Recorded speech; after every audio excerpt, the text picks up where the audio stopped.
So let's start by, if you can just give us a general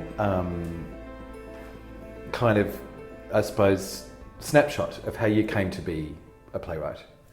What got you in and what started you off and what...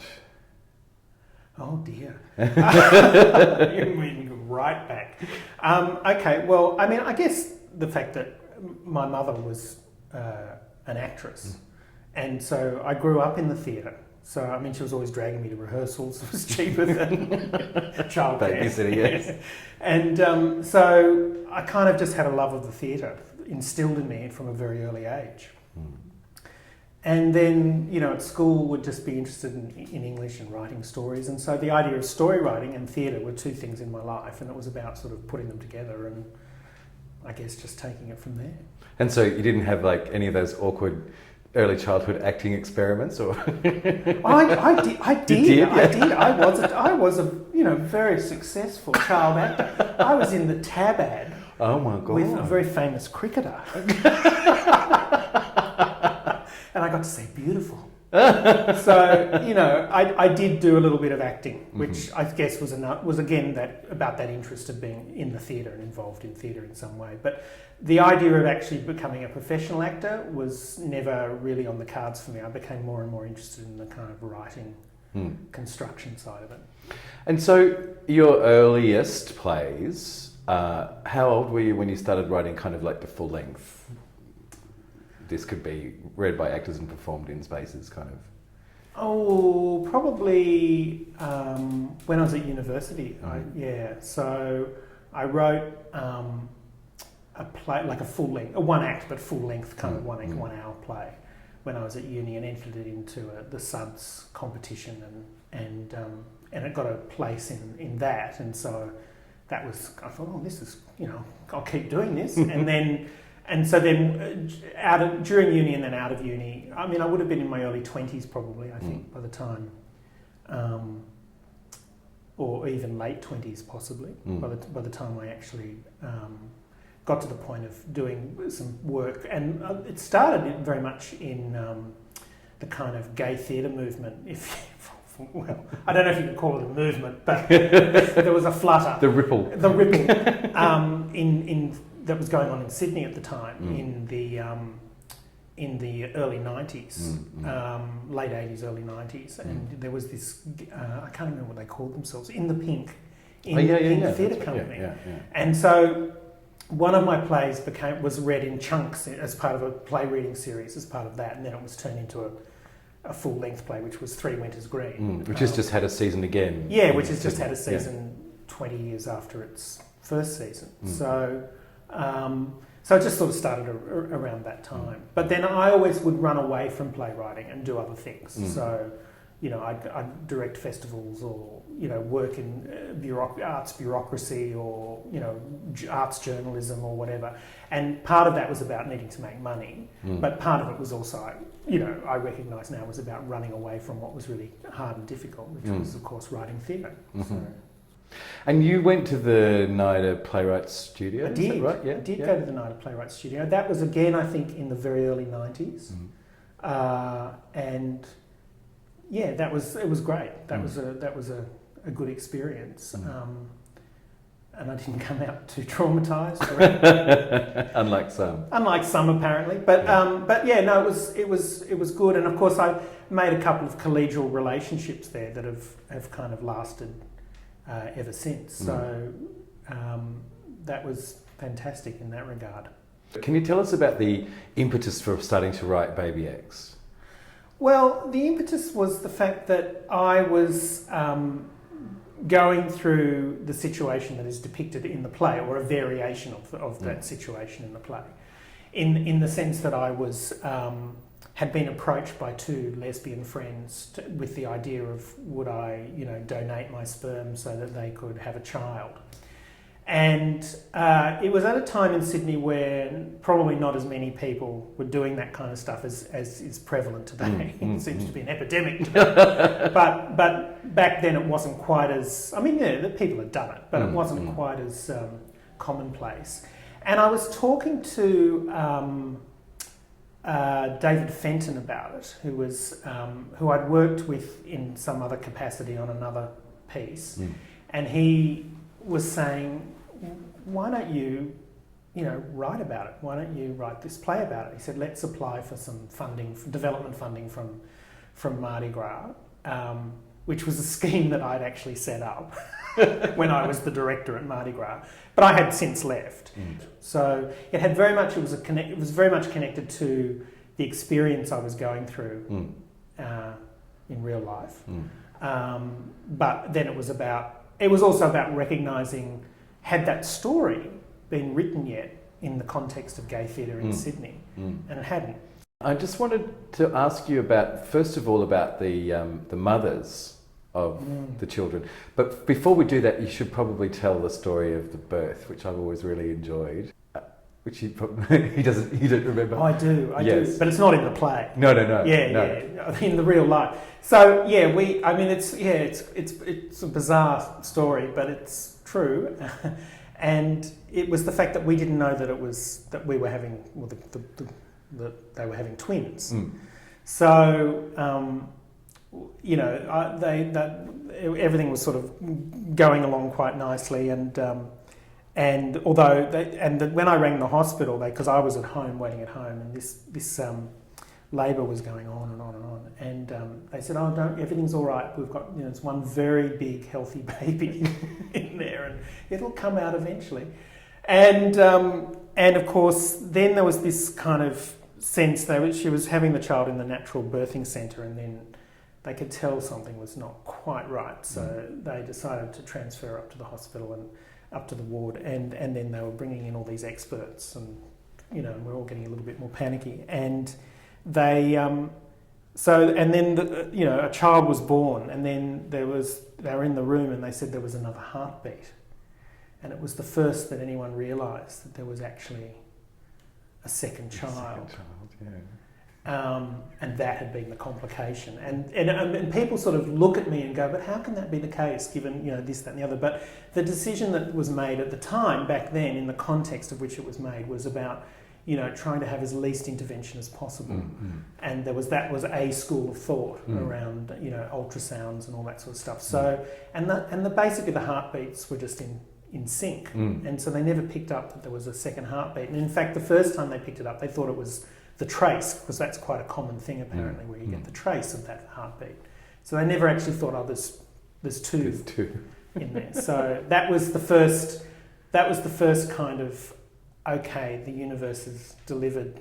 You try and plan everything, and life doesn't always work out that way. So it was a great lesson to learn right at the start. So yeah, but that's not in the play. I mean, in the play, to keep it kind of more dramaturgically coherent, it was kept as one, one child.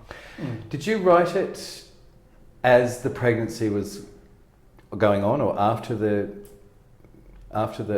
event was over in your life, or was it in parallel with what was happening, or a process of? Oh dear, I have to do the maths. Let me think. It was about parallel. Oh right. It was pretty much parallel, because even though the play premiered in 2000, I probably started it in 98. So it was just after. So the kids were born in 97 in real life. So it was sort of just after. So, and that was what I think David was interested in, was he said it's that whole process that you went to is very fresh in your mind. And of course, the decision we made very early on was it wasn't necessarily about, the charting the experience of living with babies or young children. It was that journey of deciding from the question, would you consider doing this, to that next whole 9-month journey. Obviously the growth of the baby in that 9 months, but the growth and the journey that we all went on in that 9 months. So, and that gave it a really neat kind of structure as well, and a kind of coherent endpoint. So the play actually kind of basically ends with the first cry of the baby, and that's it. That's the end of the story. So, maybe one day there'll be a sequel. Yes, indeed. Gaby the sequel. Did you have to or feel that you wanted to or have in any way consulted with the mothers of the children in terms of how they're represented in the play? Or, I mean, obviously it's deeply fictional, but but you know, because it sort of sails close to a particular experience. I'm curious about. Yes, well, certainly didn't consult the children because they were little young, too young, and in a sense, it's the story of before they got here. So, but absolutely, in terms of the characters of Evelyn and Georgie in the play, I obviously talked to the girls about what I was doing, and obviously, I'm pretty sure that they read it before. Before they saw it. Yeah, I did actually see it. Yeah. Yes. So, but I did point out, and it's true that it was.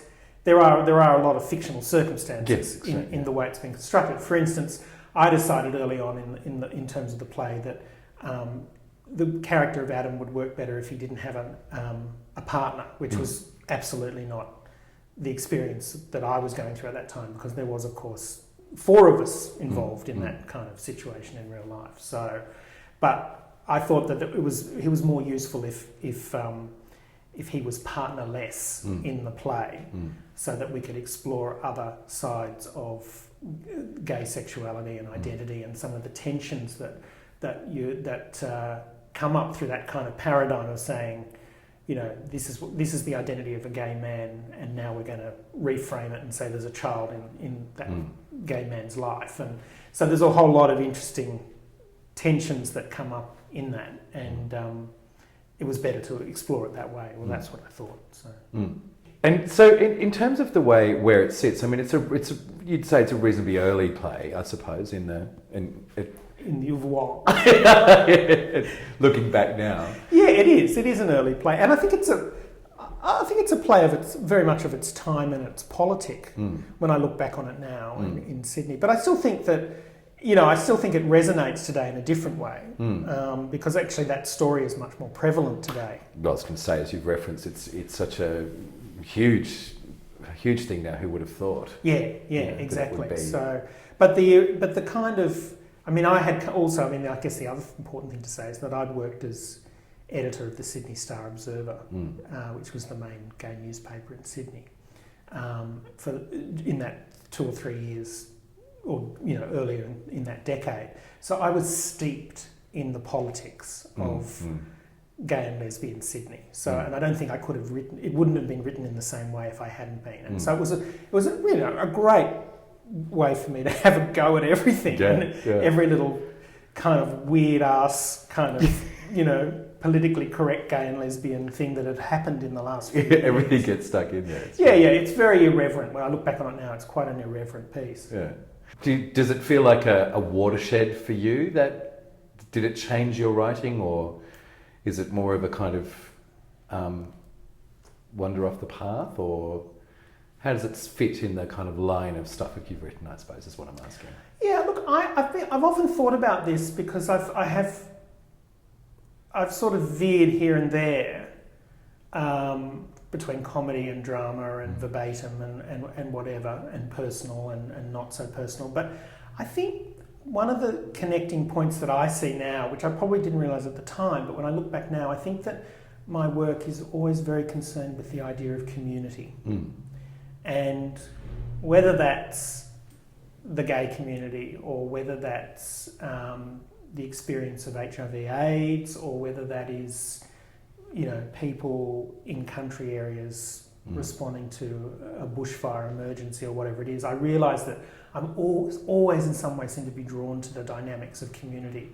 Or indeed in my latest piece, Unholy Ghosts, it's more about the very immediate community of family. So, I guess in that sense I can kind of connect them all, even though stylistically I don't think I'm writing the kind of work I was necessarily writing when I wrote BabyX anymore. So. And rereading it now, does it tempt you to go back and re-explore that kind of style, or is it something that you feel like is just whatever suits? I think whatever suits, and I think it was I think it was of a particular time. I think that and Three Winters Green came from a particular point in time in my life that I can't as easily access anymore. part of that's called youth. Yes. So, I'm just happy to just see where, just let things go and explore new things. I mean, I don't want to... One of the things I've realised that I don't necessarily want to do, and I see some people doing it, is I don't want to keep repeating myself. Yeah. I mean, of course, I know we all do, but you know what I mean. I want to deliberately try and explore new form or new territory, new thematic territory or whatever. So I don't want to keep going, that worked, let me go back and try and recapture that. Because I then think that's when you start kind of shrivelling as an artist.